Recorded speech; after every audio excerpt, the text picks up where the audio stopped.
大家好，我是小颖。今天花50块钱买了2斤猪脚，我们用它来做个好吃的。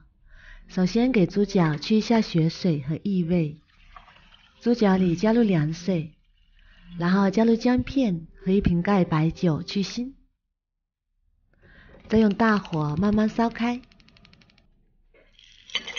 再准备1小碗黄豆，倒入温水清洗一下。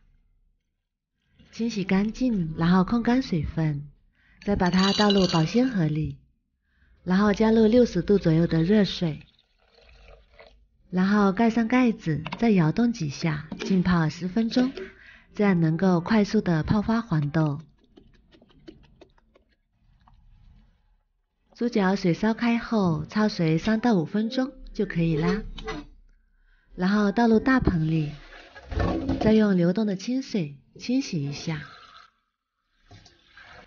把表面的浮沫清洗干净，然后控干水分，先放一旁备用。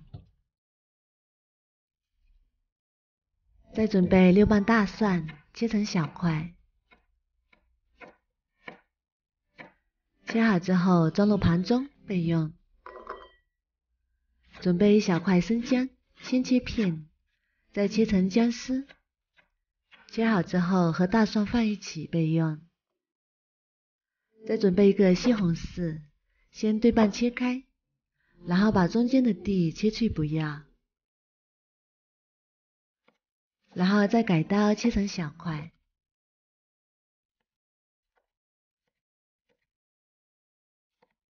切好之后装入碗中备用。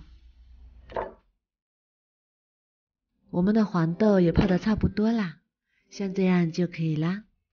然后控干水分，先放一旁备用。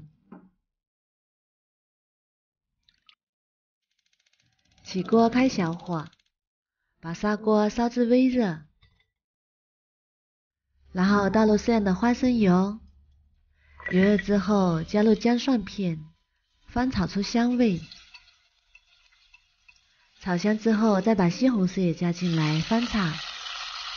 西红柿能够加速猪体的软烂，还能够解油腻。炒至西红柿变软，再把洗干净的猪脚也加进来，然后把泡好的黄豆也加进来，然后加1包红烧料汁，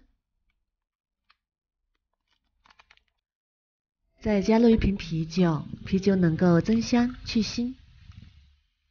啤酒没过猪脚就可以，然后盖上盖子，大火烧开之后转小火炖1个小时，中途要记得多翻动几次。哇，好香啊！香喷喷的黄豆焖猪脚就做好啦。这样焖的猪脚非常的软烂，香而不腻。加入了1个西红柿，口感更好，颜色也很漂亮。黄豆也是炖得非常的软烂，口感面面的，吃起来比肉还香。黄豆焖猪脚这样做简单省事，满满的胶原蛋白，好吃还好做。如果你喜欢也试试吧。喜欢我的视频就关注我吧，谢谢您的支持。